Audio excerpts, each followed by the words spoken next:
Good morning student of class fourth. बच्चों, आज मैं आपको आपका पाठ 3 काबुली वाला पढ़ाने जा रही हूँ। इस रचना के लेखक श्री रविंद्रनाथ टैगोर जी हैं।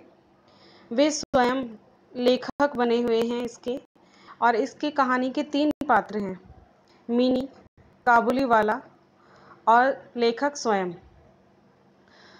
रविंद्रनाथ जी ने खुद को मिनी के पिता के रूप में इस कहानी का पात्र बनाया है। तो अब हम इसको पढ़ना स्टार्ट करते हैं। मेरी 5 बरस की लड़की मिनी से घड़ी भर भी बोले बिना नहीं रहा जाता। एक दिन वह सवेरे सवेरे ही बोली, बाबूजी, रामदयाल दरबान है ना, वह काक को कौवा कहता है। वह कुछ जानता नहीं ना बाबूजी। मेरे कुछ कहने से पहले ही उसने दूसरी बात छेड़ दी। देखो बाबूजी, भोला कहता है आकाश में हाथी सूंड से पानी फेंकता है, इसी से वर्षा होती है। अच्छा बाबूजी, भोला झूठ बोलता है ना। और फिर वह खेल में लग गई। देखिए, यहाँ लेखक अपनी छोटी सी बच्ची के बारे में बता रहे हैं जिसका नाम मिनी है। मिनी एक ऐसी बच्ची है जो पूरा दिन बातें करती है। उसके मन में बहुत सारी जिज्ञासाएं होती हैं, इसलिए वो नए नए प्रश्न करती रहती है। उसे जो भी कुछ अनूठा और नया लगता है, वो अपनी सभी बातें अपने पिता के साथ बांटती है। आगे पर देखते हैं। मेरा घर सड़क के किनारे है। एक दिन मिनी मेरे कमरे में खेल रही थी। अचानक वह खेल छोड़कर खिड़की के पास दौड़ी और बड़े जोर से चिल्लाने लगी, काबुली वाले, ओ काबुली वाले। देखिए, यहाँ लेखक का जो घर है वो सड़क के किनारे पर बना हुआ है। हमें पता है जितने भी फेरी वाले आते हैं वो ज़्यादातर सड़कों पर ही हमें दिखाई देते हैं।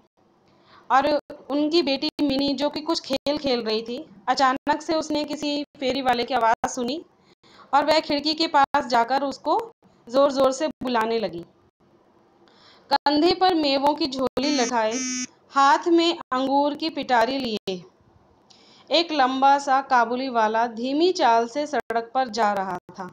ये उस काबुली वाले का वर्णन किया है लेखक ने कि वो कैसा दिखता था।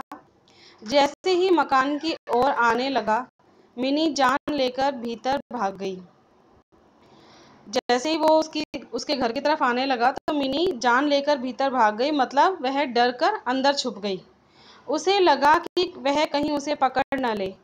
उसके मन में यह बात बैठ गई थी कि काबुली वाले की झोली के अंदर तलाश करने पर उस जैसे और 2-4 बच्चे मिल जाएंगे। मतलब मिनी ऐसा सोचती थी कि जो फेरी वाले आते हैं वो अपनी झोली में बच्चों को पकड़कर ले जाते हैं, और ऐसी सोच की वजह से मिनी डर गई थी। काबुली ने मुस्कुराते हुए मुझे सलाम किया। यहाँ लेखक वहीं खड़े हुए हैं जिसे उस फेरी वाले ने सलाम किया। मैंने उससे कुछ सौदा खरीदा। फिर वह बोला, बाबू साहब, आपकी लड़की कहाँ गई? मतलब वो मिनी जिसकी आवाज़ सुनकर काबुली वाला वहाँ आया था, उस बच्ची के बारे में उसने लेखक से पूछा कि वह लड़की कहाँ गई जिसकी आवाज़ मैंने सुनी थी। मैंने मिनी का डर दूर करने के लिए उसे बुलवा लिया। अब हम लोग कोशिश यही करते हैं कि अगर बच्चे के मन में किसी चीज़ का डर है तो वह डर दूर होना चाहिए। इसीलिए लेखक ने अपनी बच्ची को बुलवा लिया ताकि वो उस काबुली वाले का डर उसके मन से दूर कर सके। काबुली ने झोली से किशमिश और बादाम निकाल कर मिनी को देना चाहा, पर उसने कुछ न लिया। काबुली वाला जो चीज़ें बेच रहा था, किशमिश और बादाम, वो उसने निकाल कर उसे बच्ची को देना चाहा, पर उस बच्ची ने नहीं लिया। डर कर वह मेरे घुटनों से चिपट गई। काबुली से उसका पहला परिचय इस तरह हुआ। मतलब इस कहानी के मुख्य पात्र जो हैं मिनी और काबुली वाला, इन दोनों का परिचय कुछ इस प्रकार हुआ जैसा कि लेखक ने अभी हमें बताया। कुछ दिन बाद किसी जरूरी काम से मैं बाहर जा रहा था। देखा मिनी काबुली से खूब बातें कर रही है और काबुली मुस्कुराता हुआ सुन रहा है। यहाँ लेखक ने इस घटना, जब मिनी का काबुली वाले से परिचय हुआ, उसके कुछ दिनों बाद की घटनाएं बताई हैं।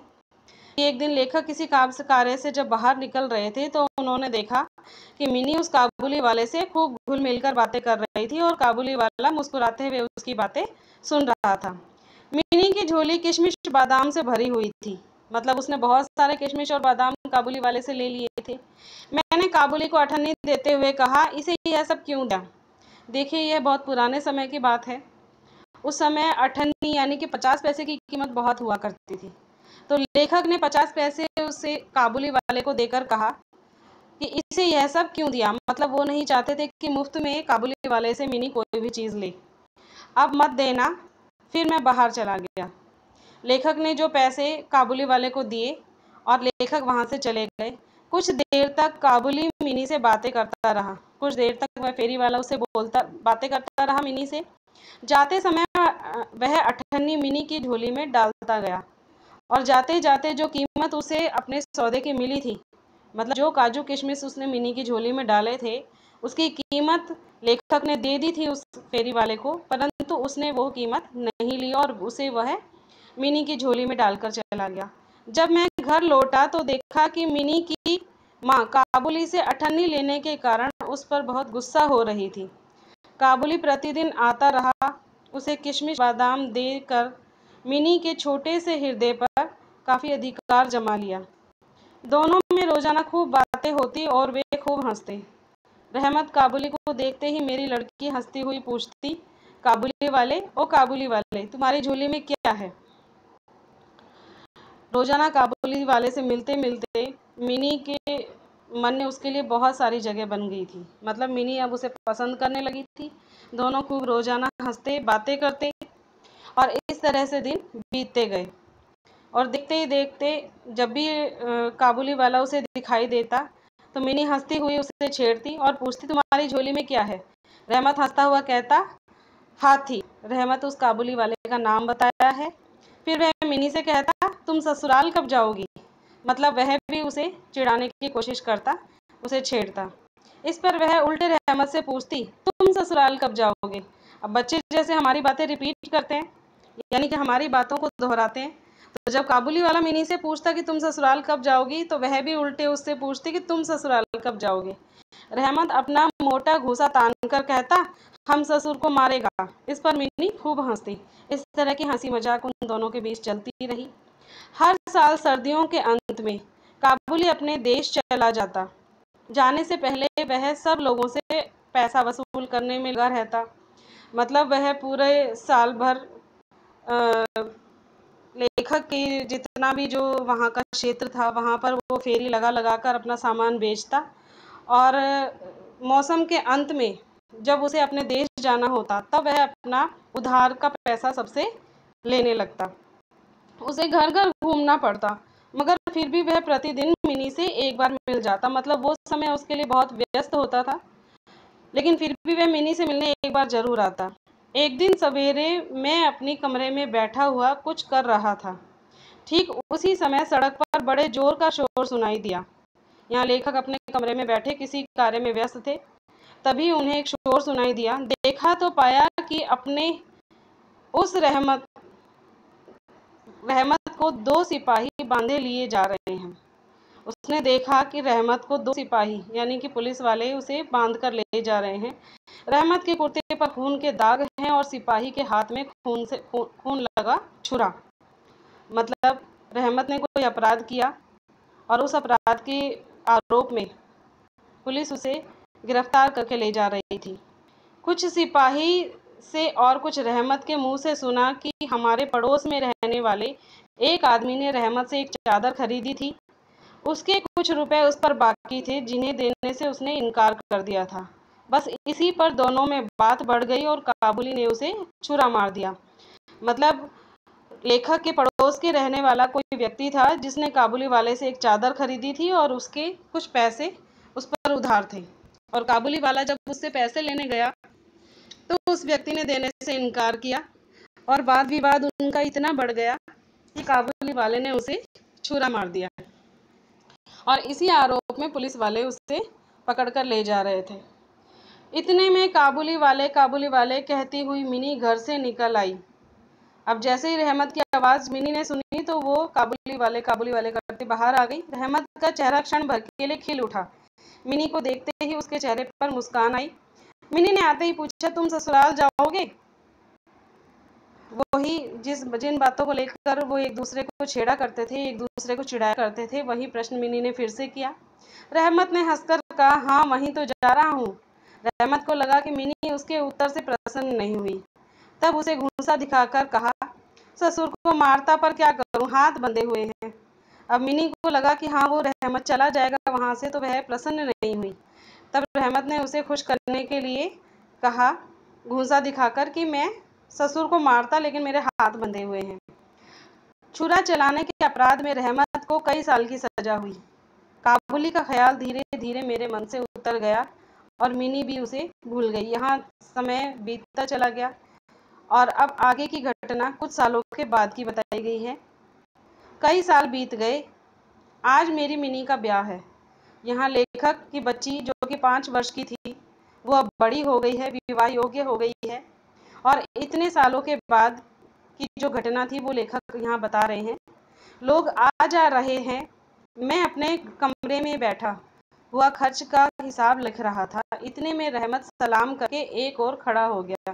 कि लेखक अपने खर्चों का हिसाब कर रहे थे, इतने में वहाँ रहमत आ गया और एक और खड़ा हो गया।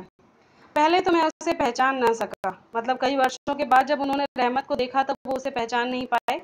उसके पास न झोली थी न चेहरे पर पहली जैसी खुशी।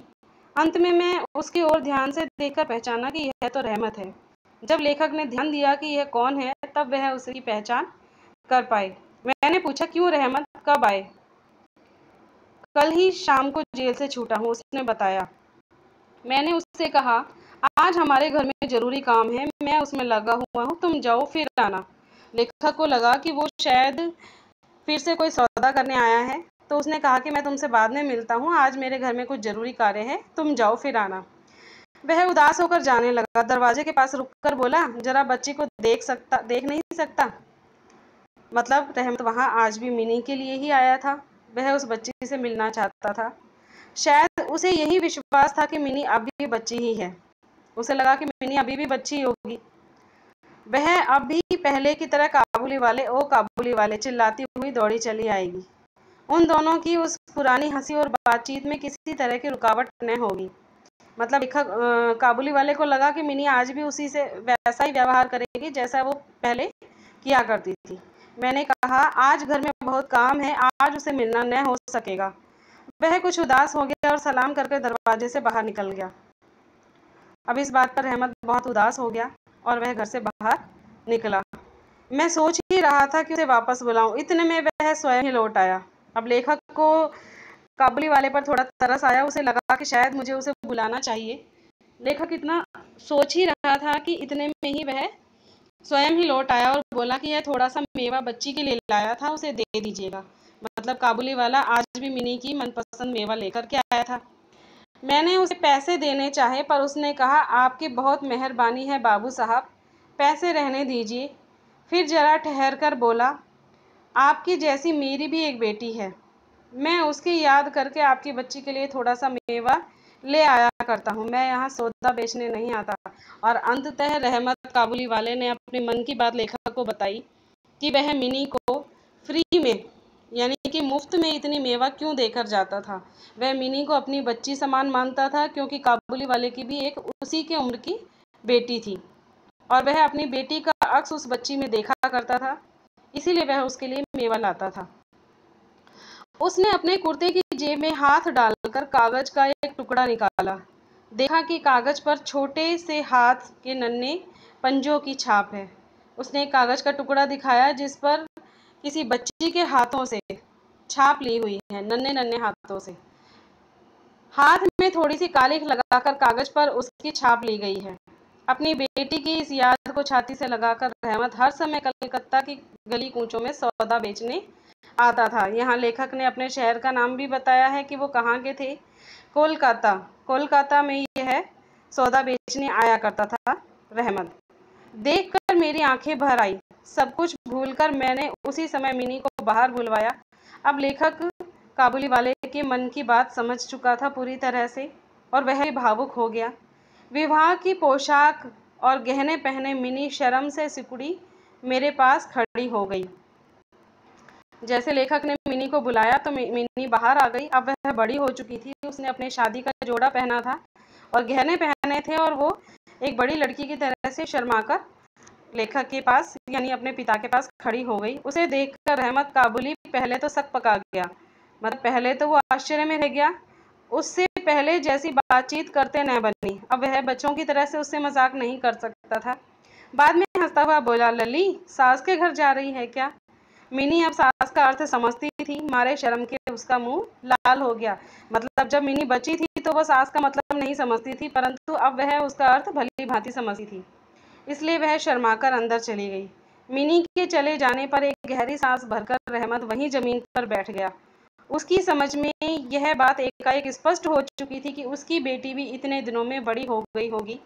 इन 8 वर्षों में उसका क्या हुआ कौन जाने, वह उसकी याद में खो गया।